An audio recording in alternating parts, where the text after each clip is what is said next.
Hello and welcome to the Coffee Chaos and Curriculum Podcast. My name is Linda Bindall and I'm here today with Miss Ashley Barta and Miss Rita Roberts. We are here Hey guys. for episode 3. Let's get in it. Can you How are you guys believe that? doing?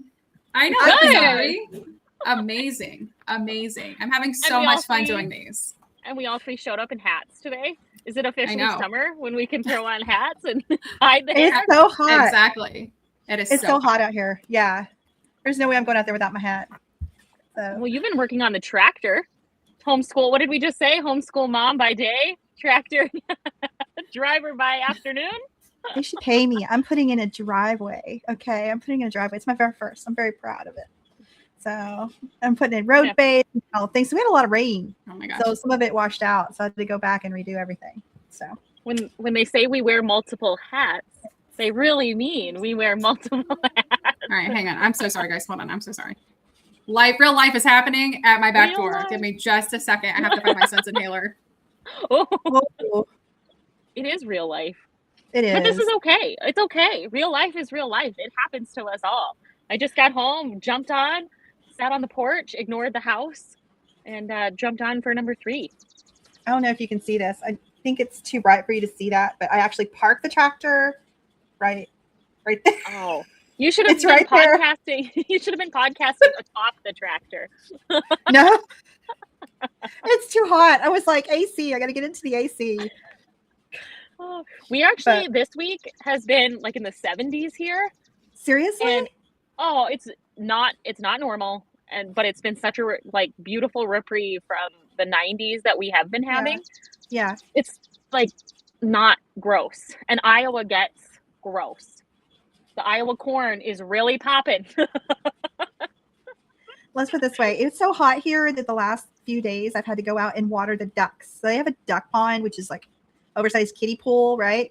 But I had to go take the hose, put it on mister, and they've got a sunshade too, and just mist them. And they were so happy. They were just happy ducks, you know? They love water. That's one thing somebody doesn't tell you about owning waterfowl is how much water they require. That is exactly why we don't have any yet. My chickens stopped laying. All my ducks are still laying. I've got eggs out the gang. So, and duck eggs are so good. Really? I've never had duck eggs. Oh, for all the baking you do, Linda, that's why you should have ducks. Duck eggs are so good for baking. Mm-hmm. Yeah. That's why I want quail. Quail eggs are delicious too. Huh. You know? Teeny. Yeah, I haven't ventured too far out. The peacocks. I've got to get the peacocks, and then maybe an emu or 2. Ian would kill me, but it's fine.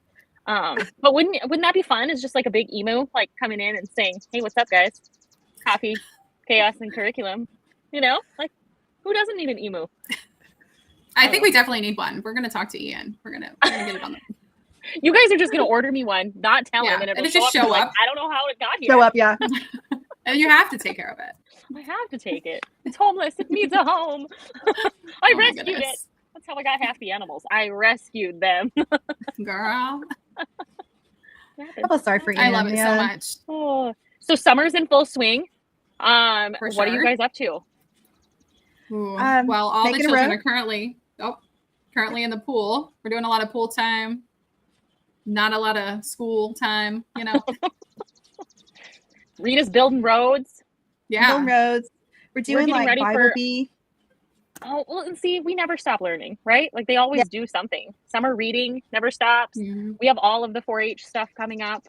I didn't realize what kind of beast 4-H would be until you get, I don't know how many pounds of activities delivered from the Amazon truck for a children's barn that you were creating. And I love that project. That's a cool project. Yeah, the project is good. It's good. Hopefully you gave that Amazon man some cookies or something. He was working hard. I'll have to leave an egg carton out here every time he delivers something.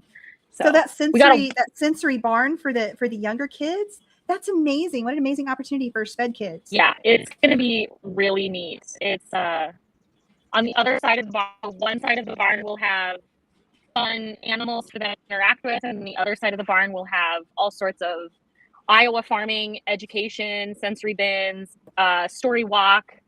I mean, we are going to have so much fun. So it's a blast to get involved in the community. I think we're the only homeschooling family in our in our 4-H club, which is crazy. It seems like it's a very 4-H thing, but yeah. Now, when you say Iowa, do you just have like a corn set up for the entire event, or just are corn, there more things corn to and do there? soybeans? Is it That's just it. corn? That's it. It's corn. It's corn. No, it's corn, cows, more corn. We did get a cornfield backdrop. I'll have to, corn and cows. It's fine. It's fine. Other podcast. Yeah, exactly. We'll talk about the corn sweat on podcast episode number 4. The Iowa corn. My daughter actually asked my husband, he's originally from Iowa. She goes, Dad, why is it always corn? And he said, oh, it's the best soil for corn. And I said, that can't be the only reason Iowa has corn. Like, you can't tell me they have not been able to like modify whatever dirt around the United States. Like, what else is it that makes Iowa corn? Because in North Dakota, this is weird and totally squirrel off topic, but like North Dakota corn right now would be like, I don't know, not even 6 inches high.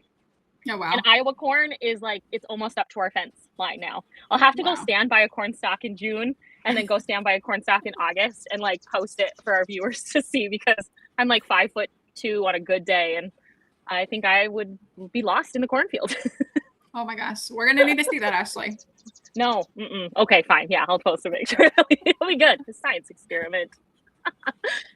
Speaking of science experiments, have you guys picked out any new curriculum for the school year yet?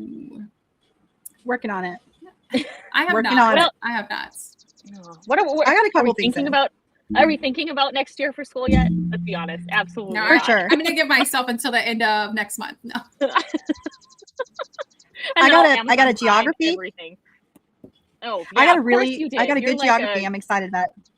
That's good. You're like a curriculum. I'm all about guru. curriculum. I You love are. curriculum. It's amazing. It's not, because you should see where I'll have it all. It's just too much. So I'm actually going to have to downsize. But, when you have different kiddos and they all have different needs, and we're talking about differentiation in my grad school class, I'm like, yeah, that's kind of what we already do. So, every kid gets something slightly different. Yeah, homeschoolers That's why are you can't the get rid best. of anything.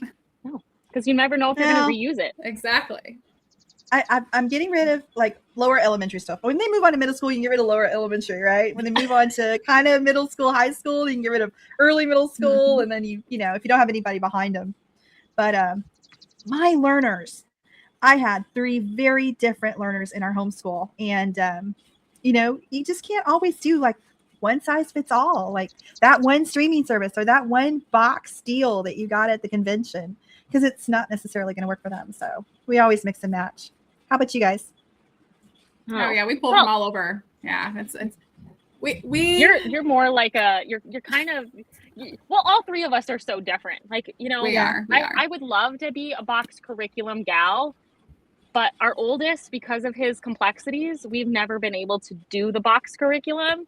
And then he taught me how to be a different homeschooler. So then when my second one came around, I didn't feel like I needed that box curriculum. We could be more eclectic and make it work for us. But I think the SPED like complexity homeschool day looks so much different than like the typical box curriculum homeschool. Like, Rita, like you and Linda both, like you can adapt that homeschool curriculum to make it work for some different things. But you mean you don't have to follow all the instructions or finish the book?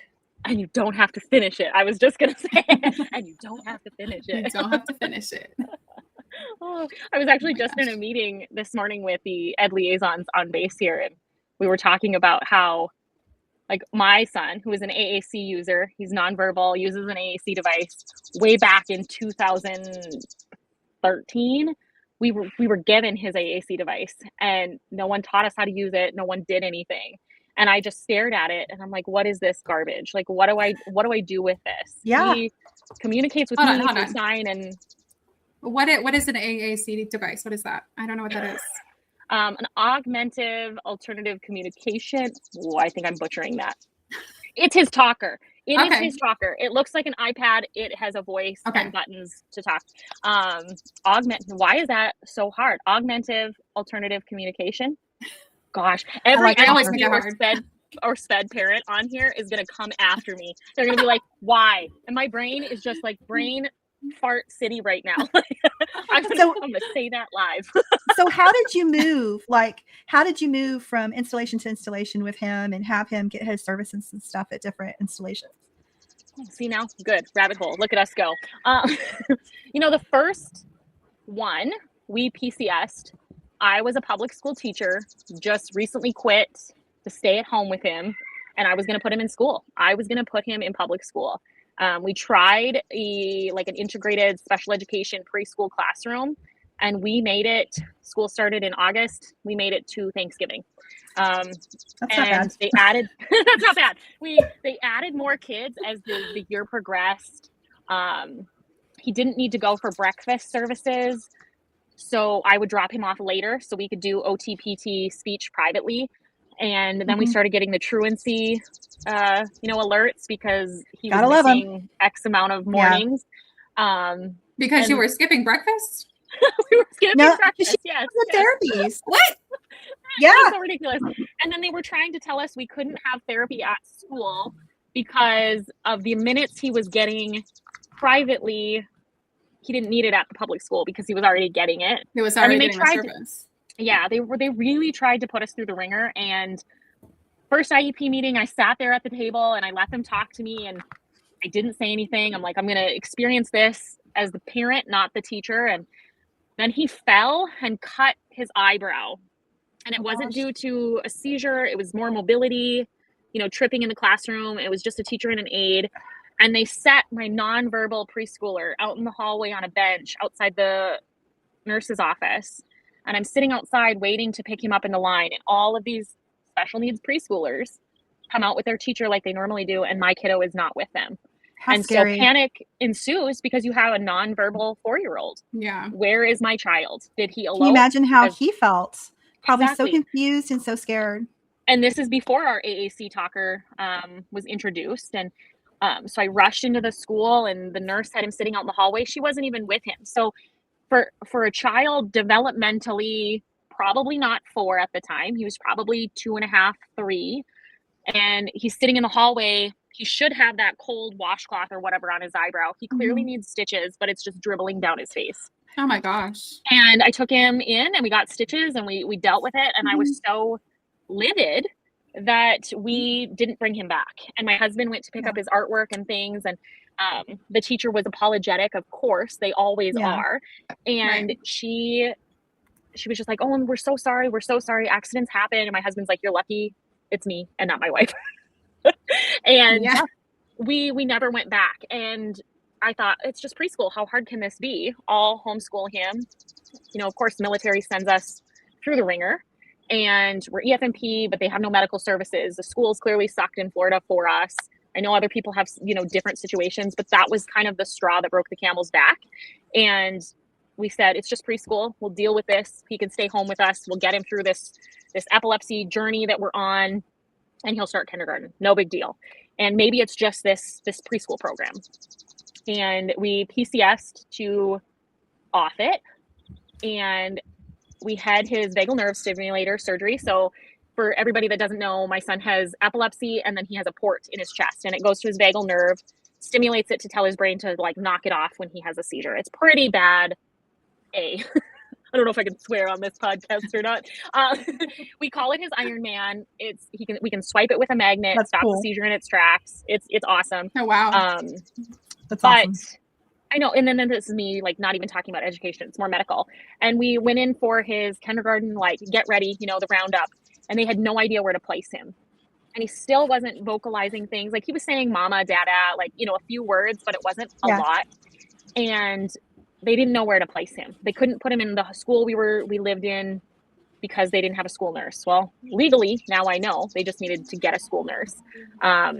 And so I just said, again, how hard can this be? It's kindergarten. We'll keep him home. And we did, preschool, kindergarten curriculum until it got to that early learning of reading. And then what do? you have a nonverbal kiddo and you're trying to navigate learning to read. How do you learn to read if you can't speak? And so I just went down that path of AAC and literacy and realizing our journey was going to be different. And EFMP, while great, it never really has helped us in that homeschooling space. And I hate that for everybody else that's gone through it. And to navigate that part of it educationally while going through the medical stuff. Like, thank God I had an education background, but they don't help you navigate that piece. There's no education for us parents. There's no, while technically if your child is in public school, they have continuum of services, but as a homeschooler, you are the continuum of services. So how do you do that? I think, like, I don't know if you guys saw the Compass Act, the big thing that the homeschoolers are so excited about. And I think that for us, while that's a huge step or a huge win for homeschooling in general to do that, I just don't see how us medically, educationally complex families, it doesn't benefit us, because it doesn't give us a continuum of therapies. Mm-hmm. It doesn't give us a continuum of really education, because we still fall in that weird no man's land. SPED homeschooling is still so drastically invisible to the world, really. So that kind of brings me that squirrel like spin that I always do. Like, our daily life isn't a box curriculum. It doesn't. Every therapy center is different. EFMP can guarantee that I have PT, OT, and speech, but they can't guarantee what we work on or that level of therapy center, because every therapy center is different. I've got to tell you, really, when we did an EFMP, I have to tell you, and they honestly didn't know what to do with my daughter because she's not blind, right? So I actually got told that she's not vision impaired enough. Like, we can't do anything with her. Keep her at home. They're not supposed to say those words, but they did say those words.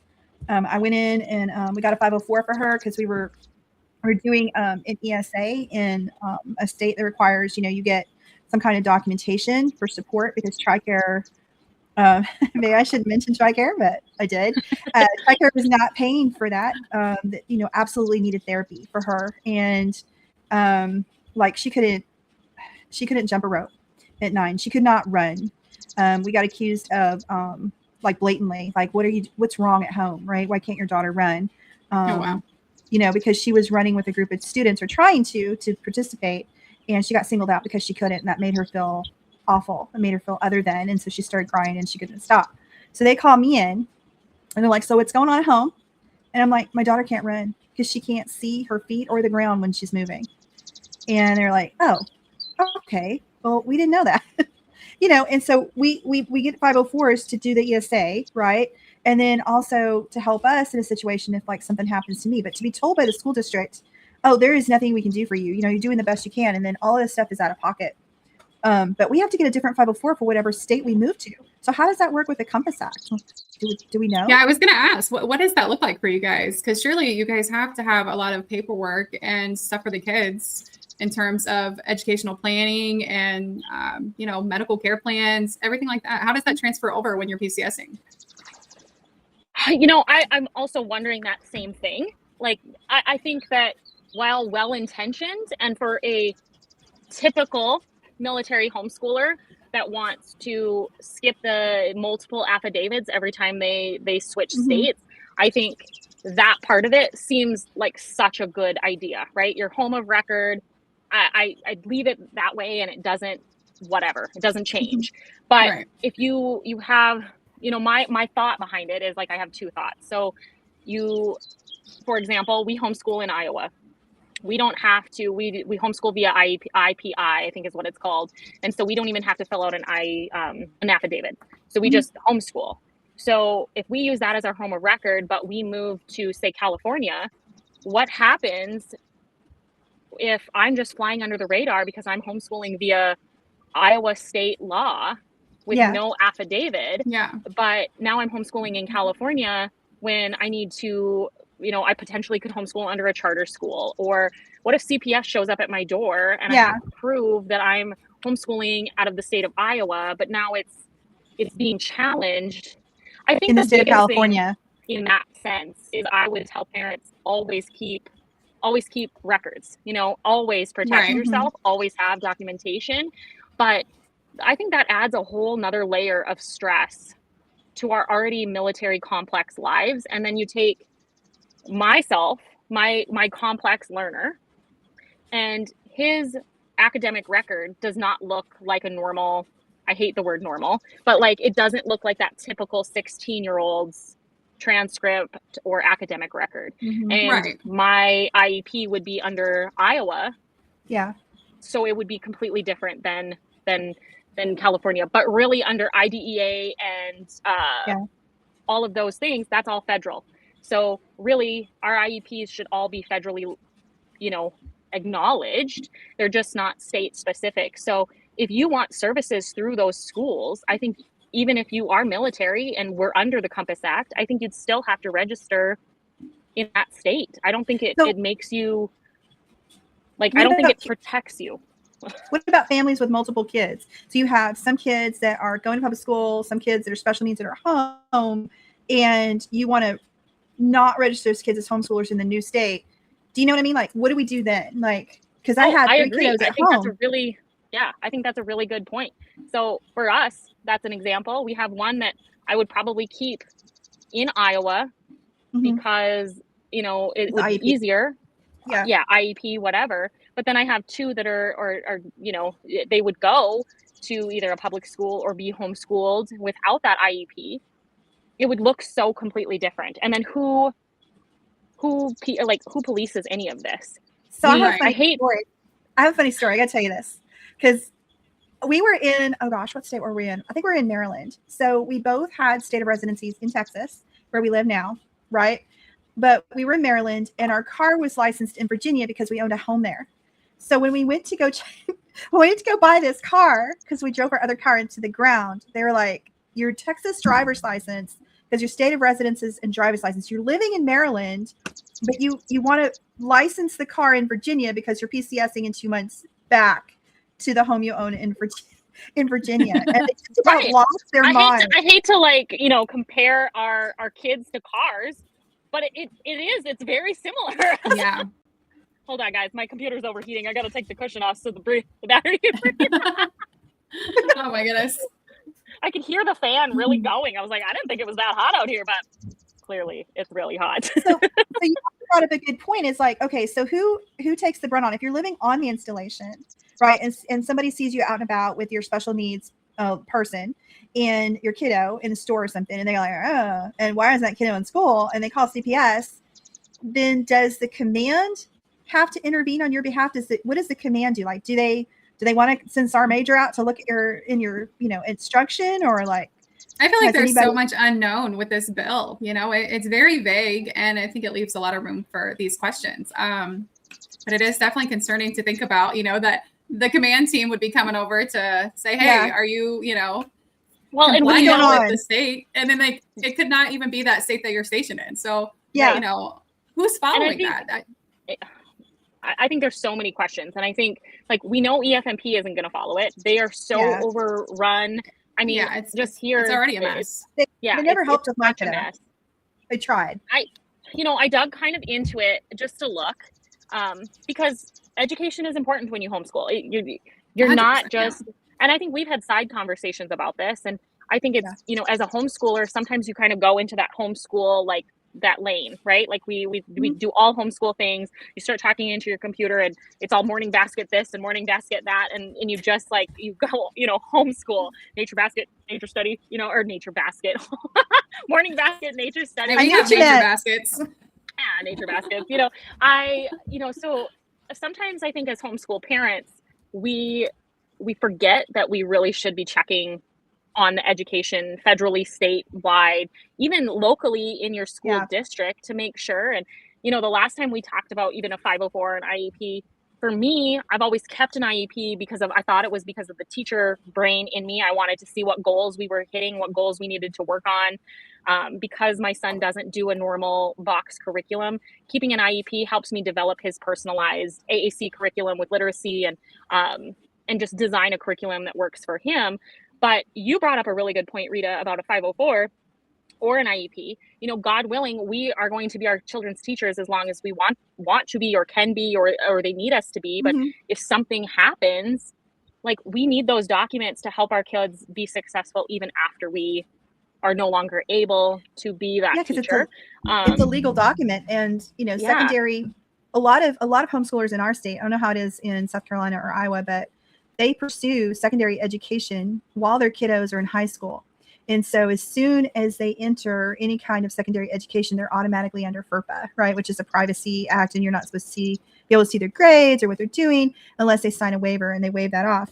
But as soon as they go into a secondary situation, especially if it's a public school system, those 504s and IEPs are legal documents, and they have to respect that so they can get accommodations in that system. Otherwise, you have to go through a lot of fire hoops to get that done. But that's a concern for us because we're coming up on PSATs and SATs, ACTs, all those things for my last one. So really quick, Rita, how do you go through the 504 process? Do you go through the state? Are you going through the school district? Are you going over and speaking to the school liaison? How do you get that? So when we were on the installation, it was a process of going through the school liaison, getting an appointment with a school psychologist and a team, you know, at the Dodea school. We didn't have an accommodation school district in the last place we were.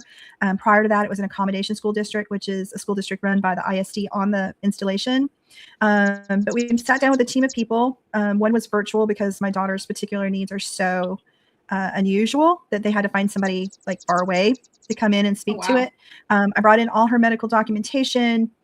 It's a thick file, and they had time to review that. They set an appointment date, and then I came in and we talked about it with all the experts. Normally it would be like, these are the teachers that are going to teach her, but knowing my goals for secondary education, like college attendance, you know, getting your associates in high school or getting ACT seats and PSAT seats with accommodations, they were very willing to help us. And of course, it's the law. They do have to help you. And so they wrote up a legal document. It's signed by the school psychologist, and it is a plan, and it's good for 3 or 4 years unless you PCS and you go to a new state and you have to get a new one. And so when we retired to Texas, of course, we're not on installation here. So I had to go just call up the school and start talking to them. And you know, the feedback I got, it's like, we don't do that for homeschoolers. They'd never done one before. Well, and not to like jump into a whole different conversation, but you know, I'm thinking about this, and you're doing all of this second IEP or this new 504 stuff, and you guys aren't active duty anymore. You are retired. So would you still be under the Compass Act or not? That's a good question. So I was kind of digging earlier about the Compass Act, and it's going to fall under the Service Member Civil Relief Act, which I thought was interesting because usually that handles, you know, any financial discrepancies or like leases, termination of leases, or maybe if you the MIC3, I think, kind of came into that, right? I think so, yeah. So it did look like it's not going to cover veterans. So I do wonder how that works. If, you know, your daughter is on a 504, if you have that plan, and then we also have the Compass Act coming in, what does transitioning look like? And how's that going to work? If you have a plan and then all of a sudden you're no longer under the Compass Act, and maybe you follow, you know, your state of residency or something. Yeah. So if you move states, I think immediately you have to notify, you become a civilian, you have to do all the things like EFMP. As soon as his retirement date, you know, they're no longer EFMP as soon as you retire, right? You don't have any of the support services. Okay. You're kind of on your own. Yeah. So they're no longer an exceptional family member for the purposes. I didn't know that. Because, you know, that's just for PCS. Yeah. So they still have the needs, but they're no longer, you know, eligible for ECHO or things like that. So, wow, that is interesting. I did not know that. I learned something new today. I have succeeded on this Monday. Okay, hold on, real quick. How are they not though? Because aren't the kids supposed to be on TRICARE until they're 26? Didn't that pass? Yes, they are, and they have to go in and renew. They have to keep their military ID up to date. So that requires us to go visit the base and get their military ID, and they're eligible to do that. But yeah, she is not eligible for. I had 2 EFMP kiddos actually, and neither one is eligible for support like that because they're not. Because the purpose of EFMP was so that the service member wouldn't be moved to a place where there was no support available medically. That never affected us. We were always moved to places. So my other thought while we're just like talking about this is what about these kiddos that are SPED homeschool kiddos? And technically it's not like it gets truncated when they're 18. Like they have that extended this extended years, so they can be homeschooled technically until they're 21, because we're giving them all of those independent services and all of the education to help them succeed, and that would fall under an IEP or whatever. I mean, hopefully we are not active duty like very much longer, but what if we are active duty until my son is 19 or 20? How does that, I mean, I don't even know what the homeschool law would be when I don't think I'd have to sign an affidavit or anything like that when they're after 18, but to get services, I would think that they would. That's another point I would think so too. Think about. I think the laws vary by state. Yeah, I think the laws vary by state. And under IDEA, it's all federally mandated anyway, so it's not state to state. So whatever I would have in my home state, it wouldn't matter because it would be federal. But it still doesn't answer all of the questions either. I don't know. I just feel like, keeping them in school past a certain age. I think that.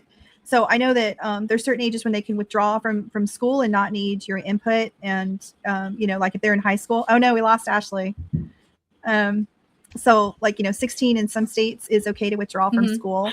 And then, but I couldn't speak to that per se. I know it's different for different states as far as dropouts and what they consider where you have to report that they're still going to school. I'm not sure.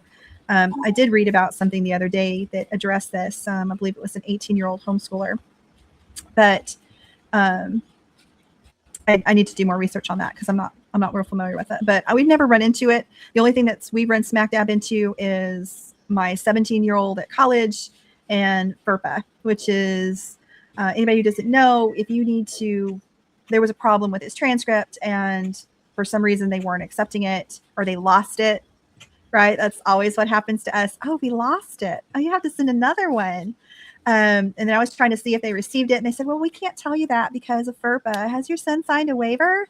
I'm like, he's 17. He's a minor. Oh, well, he's in college. So you still have to sign a waiver. And for him, that meant getting on a bus and going 35 minutes to admin on the other side. He's on one of those big universities. Yeah. So he had to board a student bus. That's not an easy task. Yeah. That's kind of out of the way. Yeah. So, kind of a trial by fire there. So, oh my goodness. Make sure you get your kiddos to sign a FERPA waiver.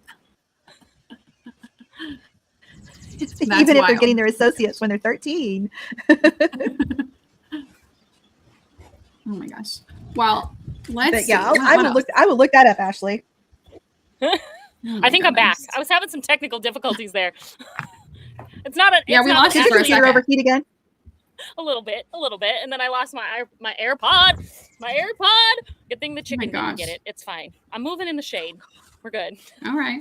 I heard my turkey bros. They were going after this giant, the giant bag of worms you get at this. Let me not give them a placement ad, but the place where you get feed that isn't a feed store. It's kind of a upscale feed store, and they sell this giant bag of worms. It's in a blue bag. Mm-hmm. My poultry has come to recognize that blue bag. Okay. Yep. They knocked it down and they were pecking at it all morning trying to get the worms out. Oh my goodness. I'm in the wrong business, y'all. I should be raising worms. The best part is if you just shake the bag and then they all come running to you. It's the best. I love it. That would be scary. Easily. They all flock to you. It's kind of like the what's the Ace Ventura when he shakes the bag and he rattles the key and then they all come out of hiding? The pet detective. How it feels. Yes, that's how it feels when you walk out. Ashley, if you get an emu, it'd be kind of like a velociraptor coming at you, I would think. I can't even imagine. I would be so scared. What is that lady on Instagram? And she's like, I know you were talking about. She always I've had enough of you. Yeah, she just grabs it. Just like, I've had enough of you. I got enough things in my life to fight with. I don't know if I could fight with an emu, but maybe that would be fun. Maybe I could take all my aggression out. Sure. As I'm being chased by an emu and I'm running. Oh my gosh. Do your math lesson. I'll be back. How fast can an emu run if it's chasing mom with a bag full of worms? And you have an acre. Oh my gosh. Oh, my poor chickens they've all had to be locked in the chicken coop. We have a elusive coyote running around our property and it's during the day. Yeah. So my poor chickens, and they can see me on the deck. So they're all sitting, waiting at the fence line. We're stuck in the barn. You come get us. Jerk. Yes, come get us. Oh my gosh. So my Terrible, husband terrible. bought this solar powered motion activated light that looks like almost like one of those baseball field lights. It's so big. And I was laughing Oh, because he wow. mounted it to the chicken yard. Okay. It's super bright, but it's like got LEDs and it's like, it's awesome, but it's too bright. So it keeps going off. We generally ignore it. The other night it went off and I saw a murder mittens in the shadow. You know what I mean by murder mittens? Like cat. Oh, I was Yeah, like, yeah. that was like a raccoon? I don't know. and my turkey was out in the yard and he's like, hey, what you doing? You got any worms for me? I'm like, Well, I think Oh, I this is why my know. chickens aren't afraid. That's, I think, why my chickens aren't afraid of this coyote, because we have a big lab and our lab chases the chickens to like get a rise Oh, out of geez. them. no. So they're okay with the So they're coyote. like, That's oh, scary. friend.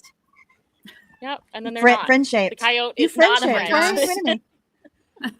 Exactly. Oh, That sounds my awful. no, So what do we do? I mean, the Compass Act seems like a wonderful thing on the face of it. I think they just need to spend some more time thinking about it. They haven't. I think so. It hasn't passed yet. Yeah, no, And I it was just think we- introduced. So there's definitely more time to kind of like dive in, ask lots of Yeah. questions. Hopefully we learn more very soon about it.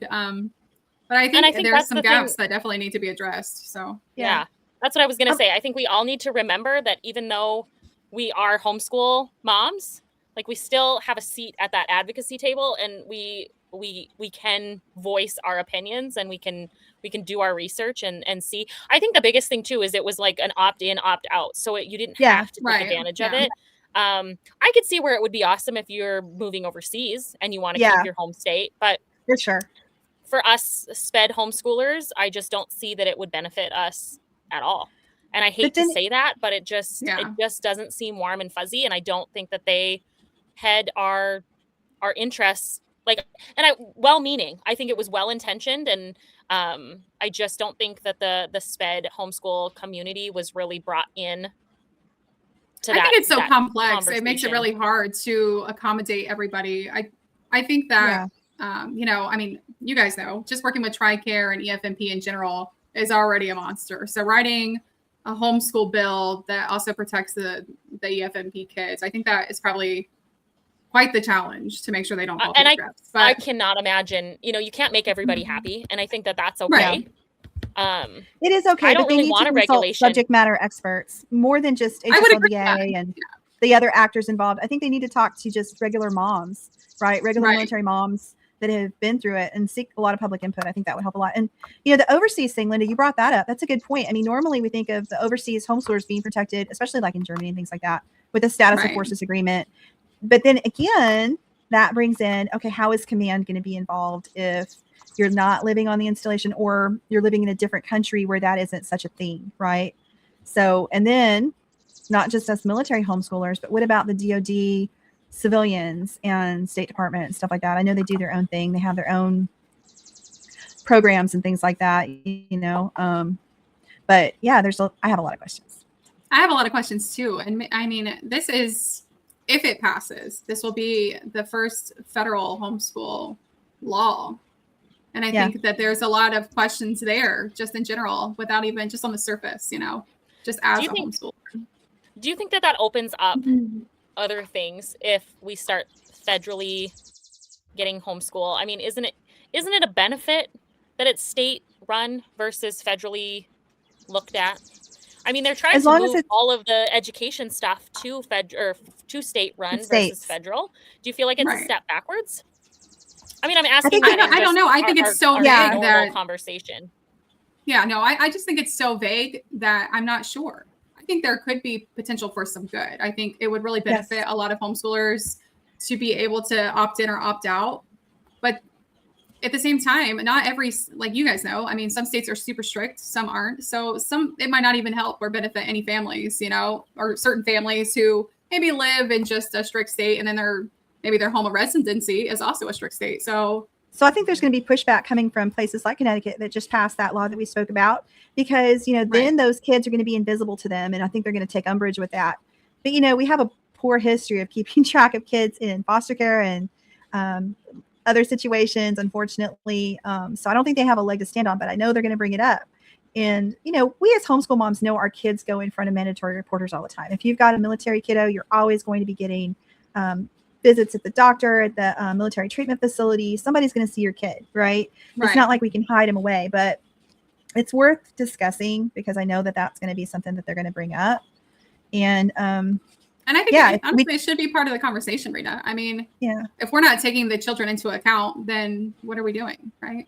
We need to make sure the children are safe and the families are, you know, complying with those state, you know, laws. And if they're not doing that, and unfortunately some kids fall through the crack, then so what they're going to say is like, so how do you manage if you've got a homeschooler in, say, Connecticut, and they're claiming a home residency of Texas? How does Texas keep track of that? Because I know that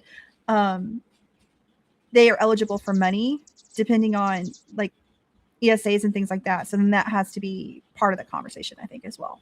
So through TIFA here in Texas, you would technically be eligible, especially if you fall into a lower income bracket, you're eligible for that sort of thing. So, you know, do they get, if they're living in Connecticut, can you get those funds? Even if you're military. That's a good question. I think a lot of families look forward to those funds. I know when I was in California, that was a big draw for families to homeschool, was the state funding. So that would be interesting to know if you could live in another state and still, you know, get those funds. Or I know, Ashley, I think there's some special needs ESAs too, right? There are for different states. And then, you know, when we lived in Arizona, a regular military homeschool family could receive a stipend to homeschool under their ESA program. But if you had a child with an IEP, you got extra funding for some of those extra services. And that was one of the points I was thinking about as well is, okay, so our home state of record is Arizona. My son has an IEP. I receive X amount of funding. That funding can be used for extra vision therapy, audiology or, you know, auditory type stuff, horseback equine therapy. But I believe the stipulation with that is it has to happen within the state. Even the items that we would order through the class wallet had to be shipped in state. And so if I used Arizona for my home of record, there's no way I could take advantage of any of that if I'm, say, located in Iowa. But I believe the thing with that is you're not technically homeschooling when you're under an ESA. Like if you're receiving the ESA grant, you're under technically a charter. And so you're not, like when we were in Arizona, we were not Arizona homeschoolers. We were ESA recipients. So I think that's going to be the thing. Like you could receive that ESA grant, that funding to homeschool if you physically reside in Arizona. Now with the so that's true. Yeah, with school choice and things that were big in Arizona, I could see some of those advocates pushing for ESA to make it even harder for military members and their families to receive those benefits, because technically they receive them because they are coming to the state and the schools aren't the best. So they're receiving that money to get alternative education for their students. So if you're going to take advantage of, you know, not double dipping, but in theory, but I don't think you could, because I don't think you could. Yeah, I don't think you could claim Arizona as your home state to homeschool, but also receive ESA funding. I don't think that would be possible, but I think that was a big question at the beginning. And I think it definitely deserves a question, because just because I would use it as my home state, but live somewhere else because that's where we were stationed, doesn't mean I shouldn't be able to be eligible for it if I lived in Arizona while we were stationed there to receive it. I don't think a free Compass Act should take away my child's money to better his educational needs if we lived in Arizona under the military. It shouldn't hurt me, if that makes sense. Like, you know, it's so not my fault that we live there, but it should benefit you, but not hurt you, in other words. And, you know, somebody's always going to game the system. And then somebody, you know, representing the school system is going to be really upset about people gaming the system. And I can see that happening. But honestly, the ESA, you're absolutely right, Ashley. We had homeschooled there. We had to cease homeschooling there in order to take the ESA. We took the ESA so that my daughter could pursue vision therapy, which isn't covered under TRICARE. None of the needed things that she needed that changed her life were covered under TRICARE. We had to pay for those out of pocket. So it was really necessary. And I'm so glad we were stationed there, and that they do that. But I can definitely see where someone might try to game the system and cause some hurt feelings in that manner. But it's worth, you know, thinking about. And I just really appreciate you guys, because this is such a good reflection on the overall, enormous complexities that involved. And I think there's always an urge to do good. I just think we should try to do good well so that we don't accidentally harm someone. Does that make sense? That's very well said, Rita. Honestly, so well said. Very well said. Mm-hmm. I could have said it in about a 35-minute roundabout, Ashley jumbled mess, but you said it so eloquently and so perfect that's all I'm going to say about that. Well, thank you. Oh my gosh, my tractor is falling. Oh my goodness, not again, not again. I've got to get this work done before the storms come in. Rita. I just don't want to be on the tractor in the rain, y'all. If it looks like they got thunderheads building out there. What are y'all doing for the rest of the day? Oh, I might go hop in this pool. I hate that. Fun. Sounds terrible. I got to take my daughter to a 4-H state leadership convention conference. Cool. Yeah. Awesome. So the work is never done for us homeschool moms. You're riding the tractor, you're lifeguarding your children in the pool, and I'm taxiing to all the camps. Corn studies. The corn studies, yes. Did y'all get my recipe I sent you? I don't know if you got that for the green firecrackers. Yes, and I will be making that. Yeah. We should put it in the Coffee Chaos Curriculum podcast comments. You have to watch the poppers. Yes, you have to watch the whole episode to receive the beautiful, delicious jalapeno poppers. Turkey Bros jalapeno poppers. I'm not telling them that I made it with turkey bacon. Okay, we're just not. They'll get offended. They will get offended, and they're so sweet. We don't want to do that. Oh my gosh. Okay, well, thank you guys for being here with us today. We are just starting this conversation on the Compass Act and the possibilities of maybe a federal homeschool law. So if you are interested in this conversation, please tune back in for our next episode and drop any questions you might have or interest in this jalapeno popper recipe. Just comment jalapeno and Rita will send you that recipe. There you go. Jalapeno turkey bros. Oh my goodness. All right, guys. We will see you guys next time. It was lovely chatting. Bye. Talk to you guys soon. Bye. Bye.